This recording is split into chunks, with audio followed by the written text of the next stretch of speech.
Connor arrived at Massachusetts General Hospital just after sunrise, the pale Boston light cutting through the cold morning air as he stepped out of the rideshare. His head throbbed from the previous night, too many drinks, too little sleep, and the stale taste of whiskey clung stubbornly to his breath. In his hand was a bouquet of white roses, bought at the corner shop across from the hospital. He hadn't chosen them with care. He hadn't even looked at the options. He'd simply grabbed the first thing the clerk wrapped, knowing that walking into the ICU without flowers would raise questions he didn't want to answer. He pushed through the hospital's glass doors, squinting at the brightness of the lobby. People moved in calm, purposeful rhythms. Doctors, nurses, families with coffee cups and tired faces. Connor kept his head down. The elevator dinged nearby, an open door inviting him in, but he veered sharply toward the stairwell instead. The last thing he wanted was to be trapped in a metal box with strangers who might smile, nod, or worse, ask how his wife was doing. He preferred the quiet, the anonymity, the climb. Each step up to the fourth-floor ICU landing felt heavier than the last. His legs weren't tired. His patience was. A month. Lydia had been unconscious for a full month, and every single day of it was costing him money. Mountains of it. ICU rates, neuromonitoring, specialist consultations, sedation, equipment rentals. Dr. Lawson had explained it all carefully on day one, his calm voice describing the costs associated with prolonged coma care. At the time, Connor had nodded solemnly, pretending to absorb the responsibility of a devoted husband. Now, the only thing he absorbed was resentment. Tens of thousands each week, gone, burned. For what? Lydia showed no real improvement, no flicker of awareness, no conversation about recovery, no guarantee she would ever wake up. And so, as he climbed, his thoughts turned darker, more practical, more honest. If she didn't make it, everything would finally be his. Her Cambridge townhouse, worth 7 figures. Her company, solid, profitable, already respected in the construction sector. Her investments, her savings, her entire carefully built life, all of it would fall neatly into his hands. He rested briefly on the landing, inhaling sharply as he forced his expression into something appropriately drained and sorrowful. He practiced the look often now, the furrowed brow, the down-turned gaze, the quiet anguish people expected from a grieving spouse. It wasn't difficult, it was simply acting, and he'd become good at it. By the time he pushed open the ICU hallway door, he carried the roses gently, almost tenderly, as if the gesture came from the heart. His face held the practiced mask of a man suffering quietly, a man burdened with love and fear, a man who, beneath all that performance, wished the beeping machines in Lydia Carter's room would finally go silent. Dr. Benjamin Lawson stood at the foot of Lydia's bed, his voice calm and steady as he spoke to Helen and Walter Carter. Morning sunlight filtered through the narrow ICU window, casting muted reflections across the monitors. "Her vitals remain stable," he said, hands lightly clasped in front of him. "And we're seeing a few encouraging responses in her neurological readings. They're small, but positive." Helen pressed a trembling hand to her mouth, nodding rapidly as if afraid hope might slip away if she didn't hold on to it tightly enough. "Does that mean she might come back to us?" Her voice cracked under the weight of the question. Walter, usually stoic, leaned forward in his chair, eyes searching the doctor's face. "Is there a chance she'll wake up?" Dr. Lawson softened his tone. "There is a chance, yes. With prolonged coma cases, especially in younger patients like Lydia, the brain can respond to familiar voices. I recommend talking to her every day. Tell her stories. Remind her of moments she loves. Even if she doesn't react visibly, auditory stimulation can be incredibly helpful." Helen exhaled shakily, gripping Walter's arm. "We'll talk to her every hour if we need to. Anything she needs." Just outside the partially closed door, Connor stood listening, jaw tightening with each hopeful word. Small positive signs, he muttered under his breath. Of course. Helen and Walter would cling to anything, but to him, every positive sign meant another round of ICU costs, another week of bills that drained accounts he believed should already be his. False hope was expensive, and Lydia's parents seemed determined to buy it in bulk. He rolled his eyes toward the ceiling, exasperated by the doctor's optimism and the parents' naive gratitude. Lydia wasn't improving. He knew it. Everyone else was simply too sentimental to admit it. Footsteps echoed in the hallway and Connor straightened instantly, smoothing his expression into the familiar mask of weary devotion. He lifted the bouquet slightly, tilted his head just enough to appear thoughtfully concerned, and pushed the door open. "Morning," he murmured, voice wrapped in manufactured exhaustion. Helen offered him a grateful smile, mistaking his performance for loyalty. Walter nodded at him with steady respect, but behind Connor's polite nods and soft sighs, fury churned. Stable was not what he wanted to hear. Decline would have meant closure, inheritance freedom. Instead, Lydia continued to hold on, and every moment she did cost him more than he was willing to pay. Connor's gaze drifted toward Lydia's still form, but his mind slipped backward, years before ICU rooms, monitors, and carefully rehearsed expressions of grief. Back to the day everything began. It had been at a construction and urban development summit in downtown Boston, one of those polished events where big firms showcase their newest projects and smaller companies hope to catch the right attention. Connor was a mid-level project coordinator back then, competent, ambitious, and painfully aware of how invisible he felt compared to the executives who dominated the room. And then Lydia stepped onto the stage. He remembered how the crowd shifted, how the low hum of conversation died down almost instantly. Lydia Carter, already known for turning her small inherited contracting firm into a rising Boston powerhouse, carried herself with a calm confidence that made even seasoned CEOs straighten in their seats. She spoke with clarity, outlining sustainable building models and modern zoning strategies as if she were sketching the future with her words alone. No hesitation, no nerves, just presence, authority. Connor had watched her, feeling a flicker of something unfamiliar, part awe, part intimidation. He wasn't used to seeing someone his age command a room that effortlessly.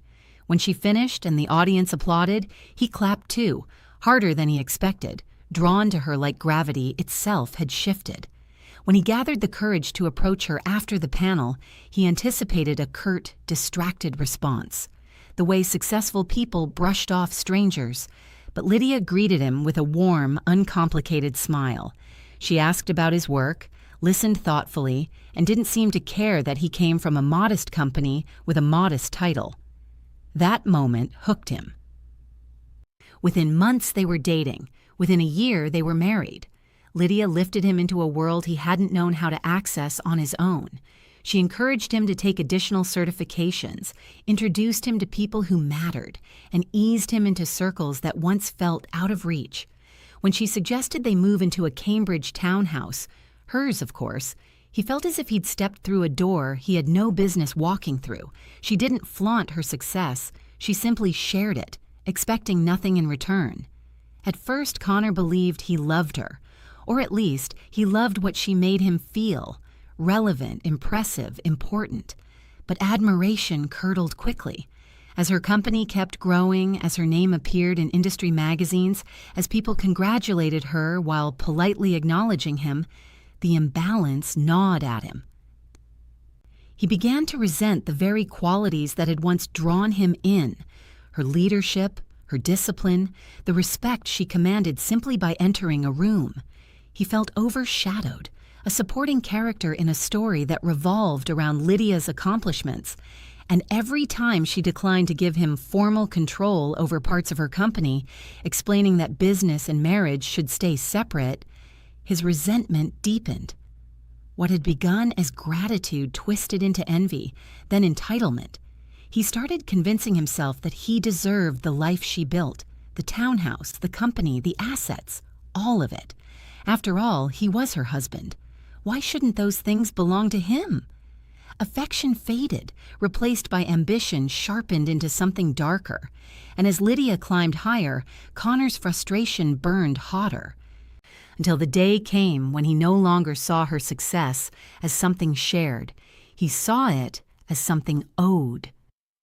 Phoebe Lawson had been part of Massachusetts General Hospital far longer than any child should.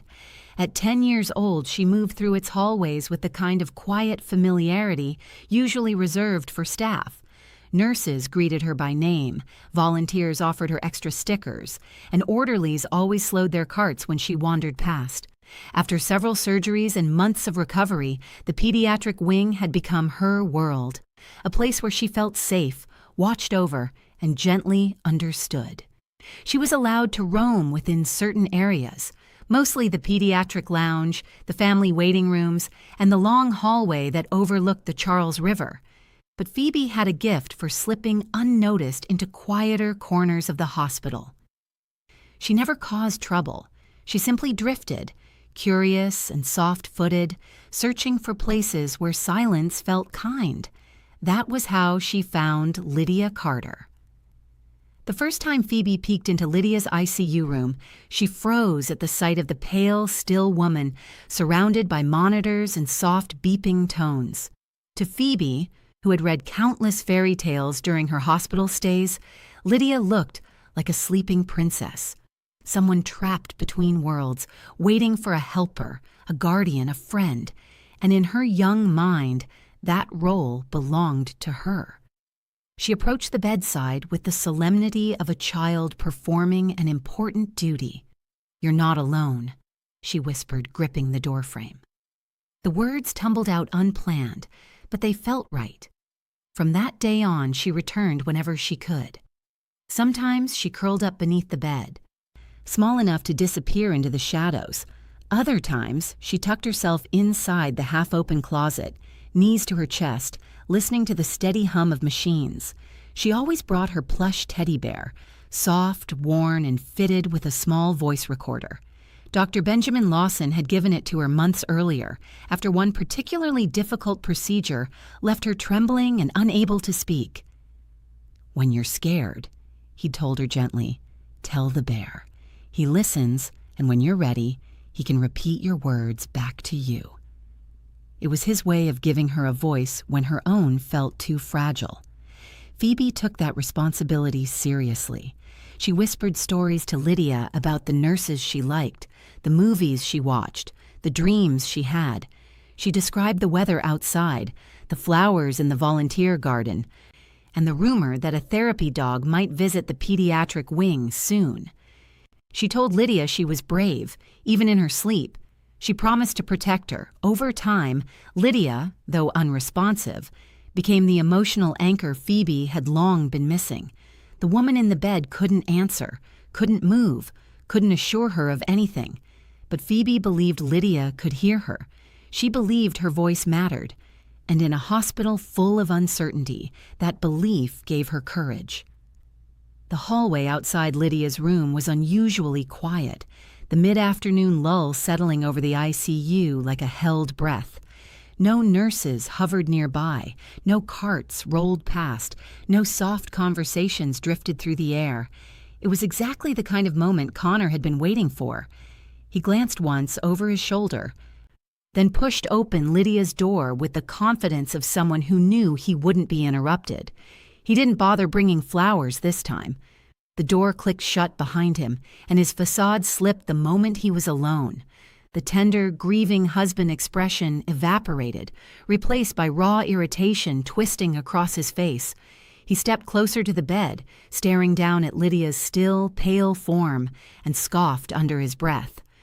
"You're a damn burden," he hissed. "A month of this, a month, and you just lie here, doing nothing." His voice grew sharper, filled with resentment that had fermented too long. "You couldn't make this easy, could you? Couldn't just let go?" Unseen beneath the bed, Phoebe's eyes went wide. She had slipped in earlier, determined to keep Lydia company during her quiet hour. The moment Connor entered, she froze. Clutching her teddy bear so tightly she could feel the recorder inside press against her palm.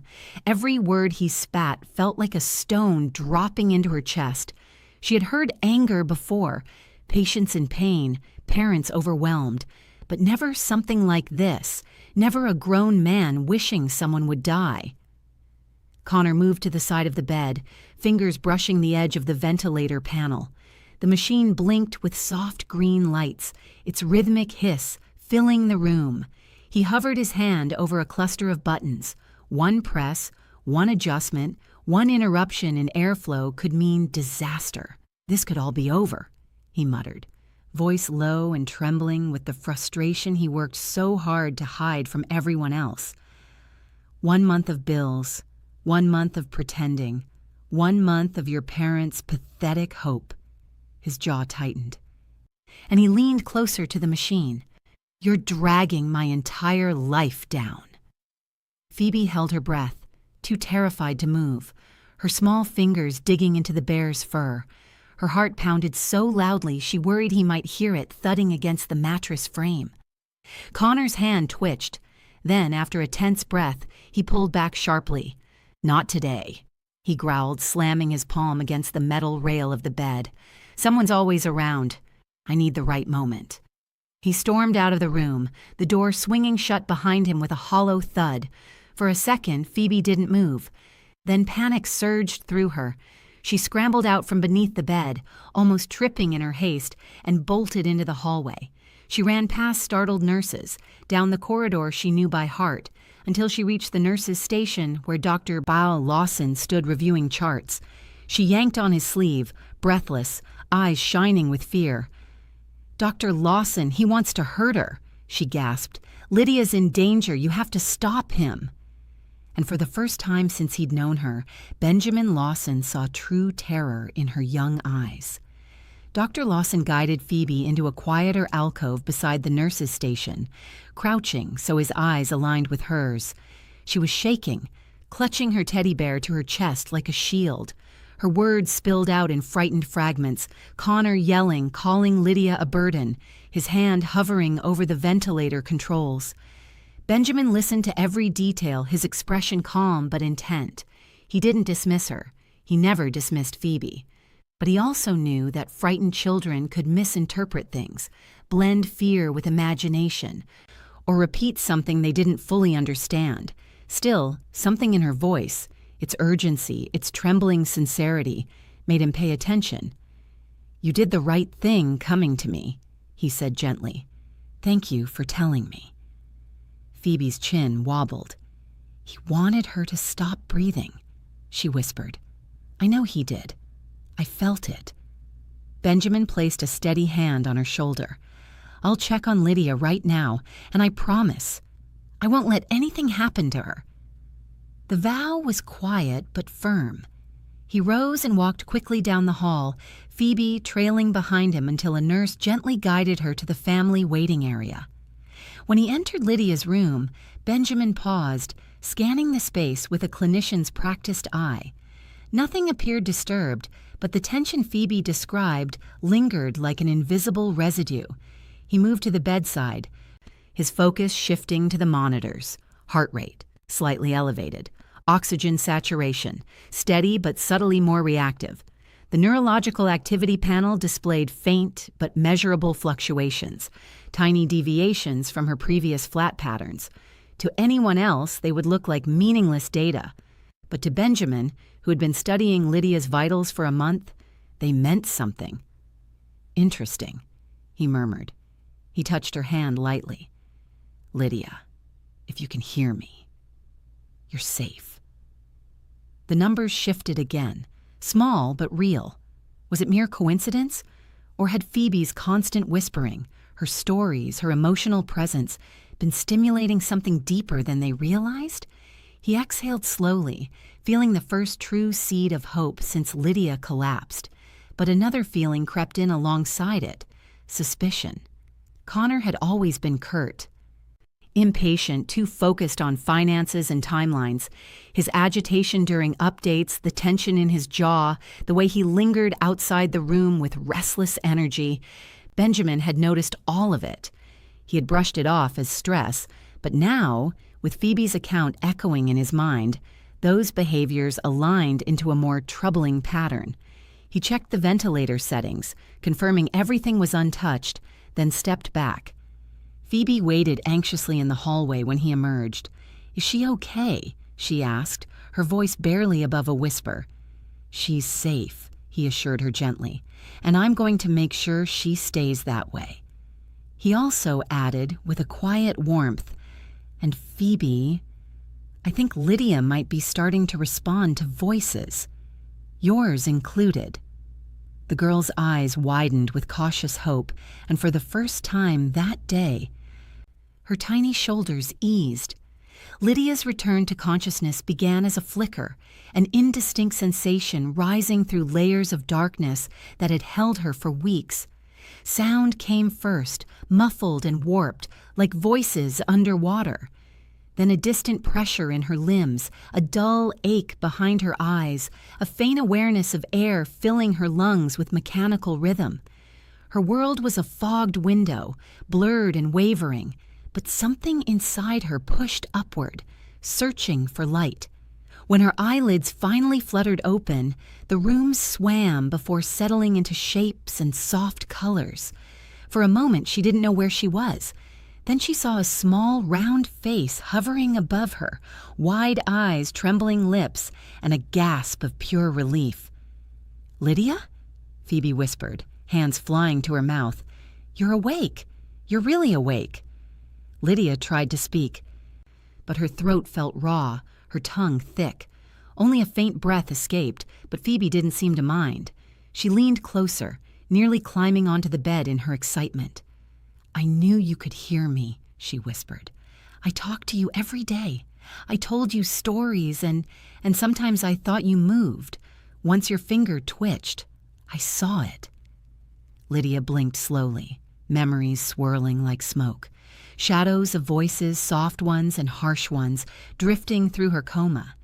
She struggled to focus, gripping onto Phoebe's presence like an anchor in a storm.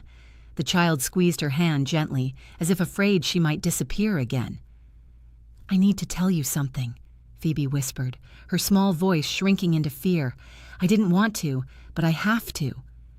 Lydia's breathing changed, a subtle hitch the monitors captured instantly. She couldn't speak, but her eyes pleaded for the girl to continue. Phoebe leaned closer, her lashes trembling. "I heard your husband," she said, "when nobody was here. He came in, and he thought you were alone. He said he wished you would die." Lydia's heart lurched. A cold shock rippled down her spine, her pulse stuttering against the monitor's steady rhythm. Images flashed in her mind, nightmarish fragments she had dismissed as hallucinations. A man's voice dripping with resentment, words sharp as claws, a shadow leaning over her, whispering things she couldn't escape from even in unconsciousness. She had thought those sounds were dreams, the cruel tricks of a brain fighting its way through the dark. But they weren't dreams. They were real. Every terrible word she'd half heard, every shiver of dread she couldn't place, they had been him. Connor. Her husband. Phoebe clutched her hand tighter, tears filling her eyes. "I didn't want to scare you, but I couldn't let him hurt you." Lydia stared at the ceiling, vision blurring again, not from fog, but from heartbreak. Fear settled in her chest, heavy and suffocating. Her body was weak, but her mind was suddenly, painfully awake, and the truth was more devastating than the coma ever was. Phoebe hesitated only a moment before slipping off the bed and darting toward the hallway. Lydia tried to call out, but her throat was too raw, her muscles too weak. She could only watch, fear and confusion twisting inside her as the child vanished through the doorway. A few seconds passed, long enough for panic to rise, before Phoebe returned, clutching the worn brown teddy bear she carried everywhere. Her cheeks were flushed, breath shaky, but her eyes carried a solemn determination far too heavy for someone her age. She climbed carefully onto the chair beside Lydia's bed and held the bear in her lap, fingers trembling as she found the tiny plastic button on its chest. "I recorded it," she whispered. "I didn't mean to, not at first, but I pressed the button because I was scared, and it got everything." Lydia's heart hammered weakly against her ribs. She didn't want to hear it. She needed to hear it. Every instinct warred inside her as Phoebe lifted the bear closer to her face. "I'm sorry," Phoebe whispered, voice cracking. "But you have to know." Her thumb pressed the button. Static crackled for a second, then Connor's voice filled the room, raw, venomous, unfiltered. "You're a damn burden." The words lashed through the air like a blade. Lydia's breath hitched, her pulse spiking as the monitors beeped in protest. "You lie here, burning through money like it's nothing." Phoebe flinched at the remembered anger, but she didn't stop the playback. "You couldn't just go quietly, could you? No, you had to drag this out." Another pause, then the worst of it delivered in a cold, seething whisper. "It would be better for everyone if you just die. Your parents. And me. Especially me." The room went completely still. Helen had stepped inside sometime during the recording, drawn by the sound of voices. When the words hit her, she covered her mouth and staggered back against the wall. A muffled sob broke through her fingers. Walter followed a moment later, freezing mid-step as the final sentence echoed through the room. His face darkened, not with explosive rage, but with something far more controlled, a slow, simmering fury that tightened every muscle in his jaw. "That man," he managed, voice low and trembling, "stood here, saying that over my daughter's body?" Phoebe stopped the recording, hugging the bear to her chest. Lydia couldn't look away from the ceiling. Tears slid silently down her temples, wetting the pillow beneath her. They weren't from physical pain. They came from somewhere deeper, somewhere raw and newly opened. She had survived a coma, survived the cold shadows of unconscious terror, only to awaken into a betrayal she had never imagined. Her husband wanted her gone, wanted her dead, and now everyone knew it. Helen moved to her bedside, taking Lydia's limp hand in both of hers. Walter stood on the other side, silent but solid, his presence a shield of unspoken support. Lydia's lips trembled as another tear slipped free. The betrayal cut deeper than any wound her body had endured. There was no more doubt, no more pretending, no more benefit of the doubt. The truth lay exposed in the soft mechanical beeps of the ICU room, in Phoebe's trembling hands, in the devastated silence of her parents. Connor's cruelty wasn't a nightmare. It was real, and it had been recorded. Dr. Lawson wasted no time once he heard the recording. He escorted Lydia's parents to her bedside, ensured she was stable, then stepped into the hallway with a look that every seasoned nurse immediately recognized. Controlled urgency. Within minutes, he was speaking with hospital security, explaining the situation with measured professionalism and an undercurrent of unmistakable alarm. The audio evidence, Phoebe's eyewitness account, Connor's growing hostility, the unexplained moments he lingered around Lydia's machines. Everything formed a pattern he could no longer ignore. Security contacted Boston police while Dr. Lawson provided a detailed report. The officers agreed the matter warranted immediate action. Together, they developed a plan. Connor would be lured back to the hospital under the pretense of a sudden medical crisis. He'd arrived thinking Lydia had taken a turn for the worse, perhaps even that she was close to the moment he'd been waiting for. Instead, he would walk directly into a controlled confrontation. A nurse placed the call. "Mr. Carter, we need you to come in right away. Your wife's condition has changed." Her voice carried the right amount of tension, just enough to suggest urgency without suspicion. Connor arrived 15 minutes later, irritation already wearing through his rehearsed expression of concern. He strode into the ICU area demanding, "What happened now?" as though the entire staff were inconveniencing him personally. A nurse intercepted him. "Dr. Lawson needs to speak with you first. He's in his office." Connor grunted, muttering something under his breath, and followed her down the hall. The small office was quiet, blinds half closed against the afternoon sun. Dr. Lawson stood behind his desk, hands clasped calmly, expression unreadable. "Have a seat, Mr. Carter," he said. Connor didn't. "Can we hurry this up? I was told there was a change in Lydia's condition." "There has been a development," Dr. Lawson replied, keeping his voice steady, "but not the kind you're expecting." Connor frowned. "What's that supposed to mean?" Dr. Lawson tapped the teddy bear on his desk, the same one Phoebe had handed him moments earlier. "We need to talk about what you said in your wife's room yesterday. It was recorded." The color drained from Connor's face. "Recorded? What are you talking about?" "Your exact words," Benjamin said, "are on the device. The police have heard them." Connor's composure cracked instantly. "This is ridiculous. It's a misunderstanding. That kid, she must have messed with it or—" "Phoebe didn't fabricate anything," Dr. Lawson said sharply, "and you were unaware she was present, so her testimony is uncontaminated. Your intent was clear and documented." Connor's breathing quickened. His eyes darted toward the door as if calculating an escape route. "You don't understand. I was upset. I didn't mean this is being blown out of proportion." Before he could gather another excuse, the office door opened. 2 uniformed Boston police officers stepped inside. "Connor Carter," one said, "you're under arrest for attempted harm, abuse of a vulnerable adult, and endangerment within a medical facility." Connor staggered back. Wait, you can't do this. You don't have proof. This is all—" "We have the recording," the officer replied, "and the witness report. Put your hands behind your back." Dr. Lawson watched silently as Connor was handcuffed, his protests growing desperate and incoherent. Security waited just outside, prepared to escort the officers through the hospital's restricted areas. Down the hall, Lydia's parents stood at her door. They saw everything.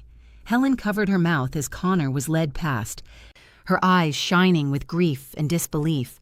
Walter's expression remained hard, carved with restrained fury, but a faint tremor in his hand betrayed how deeply the moment cracked him. Lydia, awake enough to understand but too weak to sit up, watched from her bed as her husband was marched out of the ICU. Her chest tightened, not from pain but from a kind of relief that hurt in its own way. The truth was devastating, but now it was undeniable. And the man who stood over her, wishing for her death, would no longer be the one standing outside her door. For the first time since opening her eyes, Lydia breathed a little easier. Lydia's recovery unfolded slowly, the healing process measured not just in medical milestones, but in moments of renewed clarity, trust, and unexpected companionship. Under Dr. Lawson's careful supervision, her strength returned day by day. Her muscles relearned movement. Her voice, at first only a whisper, grew steadier. But what mattered most was that she was no longer alone. Not in fear, not in confusion, and not in the fragile steps that followed awakening from a month-long coma. Phoebe was there through it all. The little girl visited every day after her physical therapy, slipping into Lydia's room with a smile that warmed even the dullest hospital afternoon. She brought hand-drawn pictures, tiny folded notes, and stories about the nurses, the weather, and the therapy dog she hoped would visit again soon. Lydia found herself looking forward to those moments more than any medical update. In Phoebe's presence, the heaviness in her chest eased. The girl's bright presence, her trembling courage, her unwavering loyalty, they became Lydia's emotional anchor in the uncertain weeks of recovery, and Phoebe's trust in Lydia was total. When she hugged her goodbye each evening, she whispered promises. "I'll come back tomorrow. I'll sit with you during therapy. I won't let you feel alone again." Those words mattered more than she knew. As Lydia grew stronger, Dr. Lawson remained a constant support, not just her physician, but a steady presence who treated her with patience and quiet respect. He checked her progress meticulously, advocated for her safety, and helped her navigate the emotional aftermath of betrayal. He was gentle with his explanations, attentive in his care, and patient even when fear or exhaustion clouded her thoughts. And he cared deeply for Phoebe, too. It was during one of their shared afternoons, Lydia sketching weak circles on a therapy pad while Phoebe colored beside her, that Lydia realized something she had been circling for days. She watched Phoebe's thin shoulders, her careful focus, the way she looked up every few seconds to make sure Lydia was still there. A child so fiercely loyal, so accustomed to hospitals, so accustomed to being alone. Lydia wanted to change that. She asked Dr. Lawson about Phoebe's situation. He explained gently, Phoebe had no stable family. Her long medical history had made placement difficult. She was under the care of Massachusetts DCF but had no confirmed adoptive home. That night, Lydia barely slept. A week later, when she gathered enough strength to sit upright without help, she made her decision. "I want to adopt her," she told Dr. Lawson. Her voice shook, not from weakness, but from certainty. "I want her to have a home, a real one." Benjamin's eyes softened, not just in support, but in something deeper. "I think she would thrive with you," he said quietly, "and I'll help in any way I can." The process began. Evaluations, forms, home assessments once Lydia was discharged. It was lengthy and meticulous, but Lydia stayed determined. Phoebe needed stability. She needed love, and Lydia realized she did too. Over the next year, the three of them intertwined their lives naturally. Lydia and Phoebe grew into a bond that was both motherly and profound. Dr. Lawson remained close, first as a guardian figure, then as a friend, and eventually as something more. Their affection grew quietly, built on shared responsibility, mutual respect, and the gentle way they each cared for Phoebe. By the time the adoption finalized, Phoebe clung to Lydia so tightly it brought tears to every caseworker's eyes. They moved into Lydia's restored Cambridge home, now a place of laughter instead of fear. A year later, Lydia and Dr. Lawson married in a small ceremony overlooking the Charles River. 2 years after that, they welcomed a son, Evan, a boy with Benjamin's calm eyes and Phoebe's stubborn spark. Their family was unconventional, built from pain, trust, and second chances, but it was theirs, whole, healing, strong. And in Phoebe's new bedroom, on a neatly made bed covered in quilts Lydia had chosen with care, sat the old teddy bear.